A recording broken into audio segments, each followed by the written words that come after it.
Assalamualaikum dear students, my name is Mahek Sabha and you are watching MS Chemistry। आज हम जो पढ़ने जा रहे हैं वो है सिंथेक्स बुक बोर्ड की न्यू बुक 11th क्लास की, जिसका चैप्टर नंबर 1 है स्टाइशियोमेट्री। स्टाइशियोमेट्री क्या है इसको बताने से पहले लेट्स क्लियर सम टॉपिक्स, जिसमें सबसे पहला जो टॉपिक आ जाता है वो आ जाता है आपका मोल। अब स्टाइशियोमेट्री पढ़ने से पहले आपको पढ़ना पड़ेगा कि मोल क्या है। मोल आपको पता है कि कोई एटम होता है, कोई मॉलिक्यूल होता है, या कोई भी फार्मूला यूनिट होता है, कोई कंपाउंड होता है, एनीथिंग जो भी केमिस्ट्री की बेसिक्स में है चीजें, अगर इन सब का मास हम ग्राम में एक्सप्रेस करें तो फिर उसे हम मोल कहते हैं। फॉर एग्जाम्पल, अगर कार्बन है तो कार्बन का जो मास होता है वो कितना होता है, 12 होता है। ठीक, अब ये 12 AMU है, then it is not called molar mass और मोल, इसको हम मोल या मोलर मास नहीं कहेंगे। अगर हम इस AMU की जगह पर ग्राम लिखते हैं, then we can call it कि ये जो 12 ग्राम मैंने लिखा है ये कार्बन का मोलर मास है, और वी कैन से कि ये कार्बन का 1 मोल है। अब ये इस AMU में और ग्राम में क्या फर्क है? AMU जो है वो बहुत छोटा यूनिट है, AMU बहुत छोटा यूनिट है, और ग्राम जो है वो AMU से बहुत बड़ा यूनिट है। एक AMU में 1 AMU is equal to 1.6 multiply 10⁻⁻24 gram के बराबर होता है। यानी AMU जो है वो बहुत छोटा यूनिट है, ये बराबर है, ये एक 1 AMU जो है वो इतने ग्राम के बराबर है।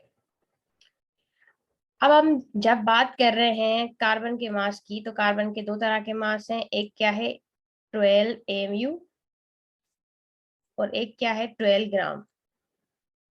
अब ये जो 12 AMU है ये कार्बन के एक एटम का मास है, जो कि आपको नजर नहीं आता।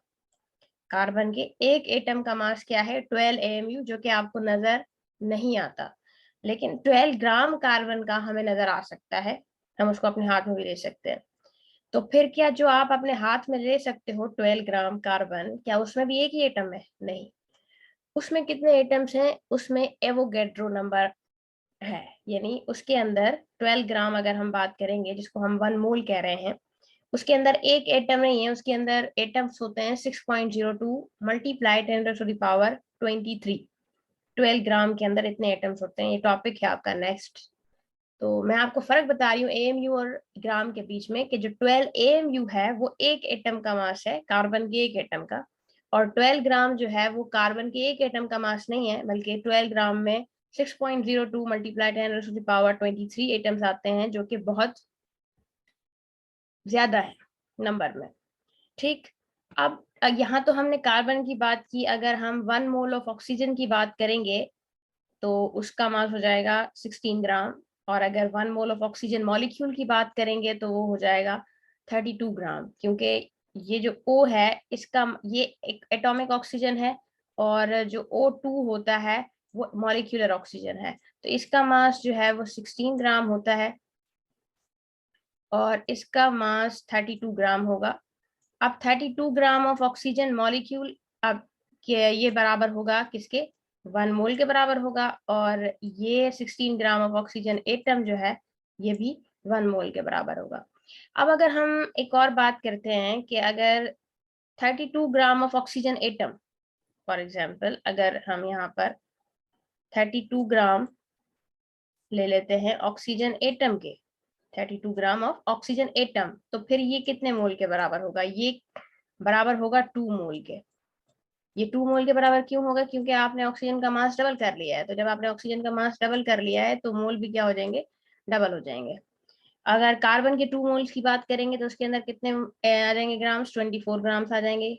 If we talk about 3 moles of carbon, then how many grams will be there, 36। If we talk about 4 moles of carbon, then it will 48। अगर हम बात करते हैं 1 मोल ऑफ वाटर की, तो वाटर का जो मोलर मास होता है वो कितना होता है, 18 ग्राम होता है। तो इस तरीके से ये आपका टॉपिक है मोल। यहाँ पर लिखा हुआ है कि 12 gram is equal to 1 mole. Likewise, 16 gram of oxygen is equal to 1 mole. 32 gram of oxygen molecule is equal to 1 mole. 18 gram of water is equal to 1 mole. And ये लिखा हुआ है ग्लूकोज का फार्मूला, ये शायद 12 है, ये C6H12O6, ये भी बराबर होता है किसके, 1 मोल के, क्योंकि इसका मास कितना होता है, 180 होता है, और मैंने इसको अगर ग्राम्स में एक्सप्रेस किया है then it will definitely called 1 mole. ठीक, तो यहाँ पर आपका मोल का कॉन्सेप्ट हुआ खत्म। नेक्स्ट टॉपिक है आपका एवोगैड्रो नंबर। एवोगैड्रो नंबर ये है कि एक मोल के अंदर आपके कितने एटम्स होते हैं। जैसे कि मैंने अभी आपको बताया कि 12 ग्राम, अगर हम 12 AMU की बात करते हैं तो वो एक एटम का मास है, लेकिन अगर 12 ग्राम की बात करेंगे तो वो एक एटम का मास नहीं है। उसके अंदर जितने एटम्स होते हैं उसको हम कहते हैं एवोगैड्रो नंबर। किसी भी कंपाउंड का एक मोल, उसके अंदर जितने भी एटम्स होंगे, अगर वो एलिमेंट है, सिंगल है, फॉर एग्जांपल कार्बन की बात कर रहे हैं तो इसके अंदर नंबर ऑफ एटम्स होंगे। अगर हम ऑक्सीजन मॉलिक्यूल की बात कर रहे हैं तो इसके अंदर ऑक्सीजन मॉलिक्यूल, इसके अंदर एटम्स नहीं होंगे, एटम्स होंगे लेकिन वो अलग कैलकुलेशन होगी। लेकिन जो 6.02 की हम बात करेंगे वो मॉलिक्यूल्स होंगे। अगर किसी फार्मूला यूनिट की बात करते हैं, फॉर एग्जांपल NaCl जो है वो एक फार्मूला यूनिट है, तो इसके अंदर क्या होंगे, 6.02 मल्टीप्लाई 10⁻23 फार्मूला यूनिट्स होंगे। तो डेफिनेशन पढ़ लेते हैं। 1 mole of any atom compound formula, कोई भी चीज contain certain number of particles, इन सब के अंदर पार्टिकल्स होते हैं जिसको हम क्या कहते हैं, एवोगैड्रो नंबर, और उसको हम रिप्रेजेंट करते हैं Na से। इसकी रिप्रेजेंटेशन जो है वो यही होती है। अगर आप इसको ऐसे लिखेंगे तो ये गलत हो जाएगा, और अगर आप इसको ऐसे लिखेंगे तो भी ये गलत हो जाएगा। ए को थोड़ा सा छोटा रखना है और एन को रखना, दोनों को कैपिटल है, लेकिन ए को थोड़ा साइज में छोटा। अब आप देख सकते हैं कि अगर हम कार्बन की बात करें तो ये किसके बराबर है, 1 मोल के बराबर है, और 1 मोल के अंदर आपको पता है कि कितने ग्राम होते हैं, 12 ग्राम, क्योंकि हम कार्बन की बात कर रहे हैं। और अगर इसके अंदर पार्टिकल्स देखेंगे तो पार्टिकल्स कितने होंगे, इसके अंदर 6.02 मल्टीप्लाई 10⁻23 पार्टिकल्स होंगे। The next one we have molar volume.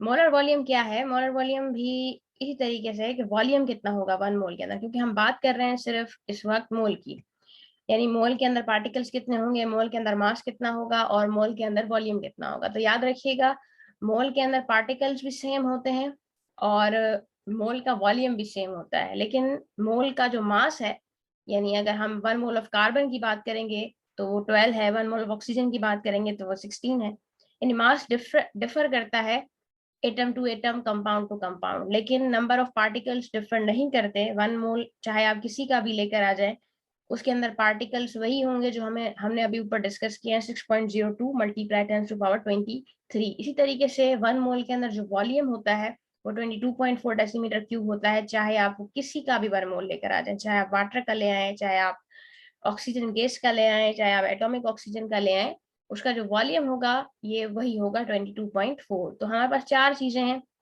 Mole, mass, particle और वॉल्यूम। बहुत इजी कर दिया यहाँ पर।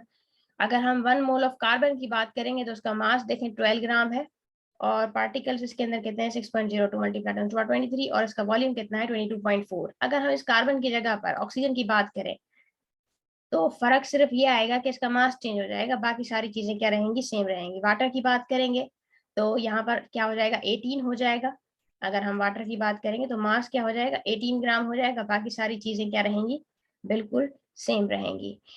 अब आपके पास इन चारों चीजों को लेकर चलते हैं। अगर हमारे पास चार हैं कि मोल, अगर आपके पास मोल्स गिवन हो, मास पूछ रहा हो, या मास गिवन हो और मोल्स पूछ रहा हो, पार्टिकल गिवन हो, मास पूछ रहा हो, पार्टिकल मास देकर कुछ भी, मतलब कि जितने भी यहाँ पर रिलेशनशिप बन सकते हैं वो यहाँ पर बनेंगे। फॉर एग्जाम्पल जो पहला है मोल टू मास है। फॉर एग्जाम्पल अगर आपको मोल गिवन है और मास आपसे पूछा गया है तो हम क्या करेंगे, तो हम सिंपली मोल मल्टीप्लाई कर देंगे मोलर मास से। ठीक है, एक ये आपको फार्मूला याद रखना है। उसके बाद है ये अच्छा, यहाँ पर आपको सिर्फ दो फार्मूला याद रखने की जरूरत है। टोटल यहाँ पर 8 to 10 फार्मूलाज होंगे, लेकिन 8 to 10 फार्मूलाज जो है वो आगे आप खुद ही ट्राई कर सकते हो। तो सबसे पहला क्या है कि अगर आपके पास मास है और आपको क्या देना है, तो पूछ क्या रहा है आपसे, मोल्स पूछ रहा है। सपोज कर लेते हैं, एक क्वेश्चन ड्रा कर लेते हैं, लिख लेते हैं यहाँ पर कि पूछ क्या रहा है वो। For example if the question is how many moles are there in 24 gram of carbon. ठीक, ये हो गया आपका क्वेश्चन।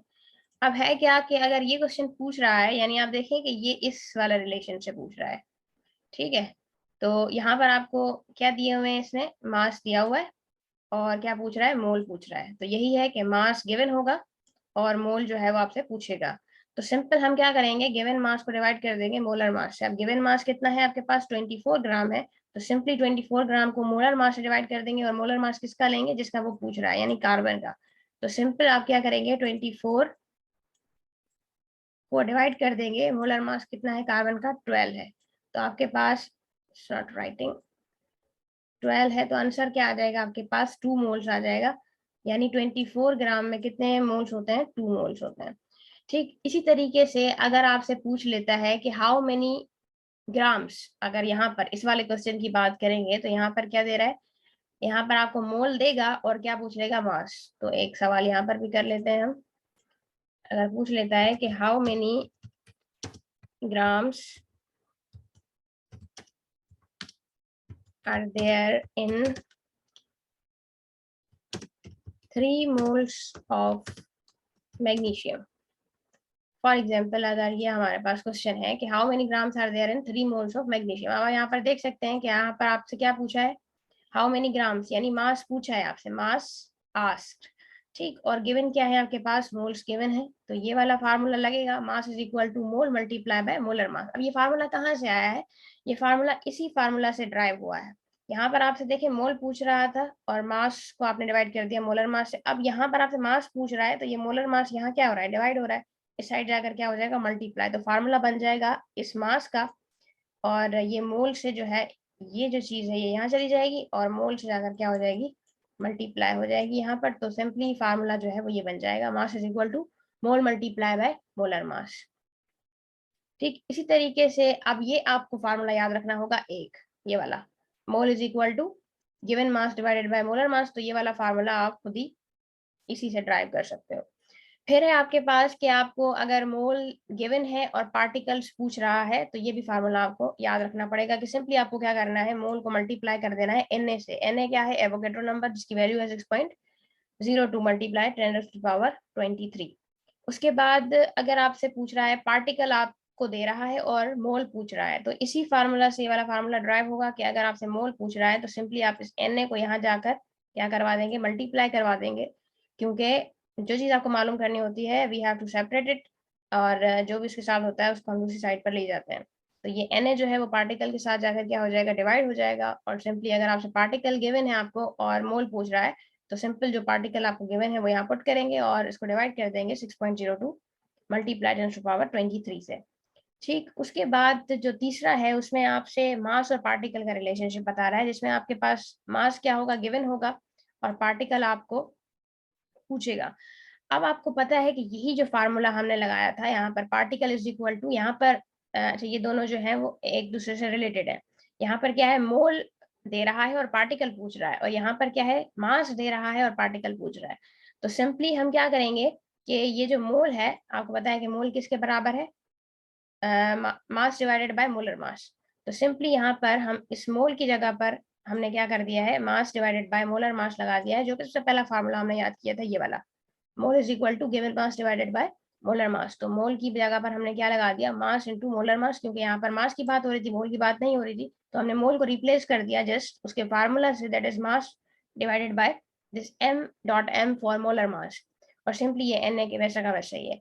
ठीक है, फिर अगर आपसे पार्टिकल देकर आपसे मास पूछ रहा है, तो सिंपल इसी फार्मूला को हम जो है वो थोड़ा सा अल्टर कर देंगे। यहाँ पे आपसे मास पूछ रहा है, तो ये मोलर मास यहाँ जाकर क्या हो जाएगा, मल्टीप्लाई हो जाएगा, और ये जो Na है ये यहाँ जाकर क्या हो जाएगा, डिवाइड हो जाएगा। तो सिंपल ये फार्मूला ड्राइव हो रहा है। तो सिंपल है आपके पास ये 6 रिलेशनशिप्स हैं, जिसमें अब देखें प्रॉब्लम में आपसे मोल पूछ सकता है।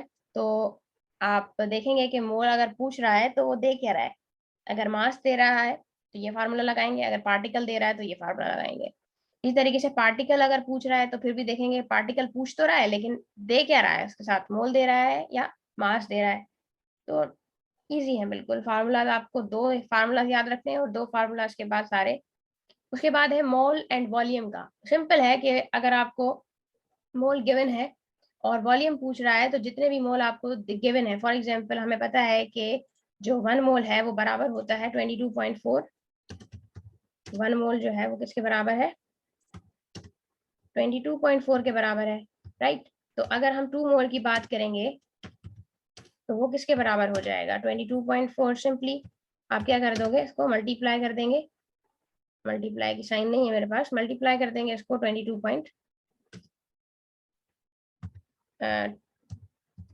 मिनट, इसको मल्टीप्लाई कर देंगे सिंपली 2 से। अगर 3 मोल की बात करेगा तो 3 से मल्टीप्लाई कर देंगे, 4 मोल की बात करेगा तो 4 से मल्टीप्लाई कर देंगे। तो सिंपल फार्मूला है कि आपको अगर वॉल्यूम पूछ रहा है और मोल दे रहा है तो सिंपली मोल मल्टीप्लाई कर देंगे आप 22.4 से, और अगर वॉल्यूम दे रहा है और मोल पूछ रहा है तो सिंपली इस फार्मूला को हम उल्टा कर देंगे और डिवाइड कर देंगे। यहाँ पर वॉल्यूम दे रहा है तो वॉल्यूम को डिवाइड कर देंगे 22.4 से। तो ये सारे बेसिक फार्मूलाज हैं जो कि 9th क्लास की बेसिक्स से हैं। तो होपफुली कि ये आपको क्लियर हो गए होंगे।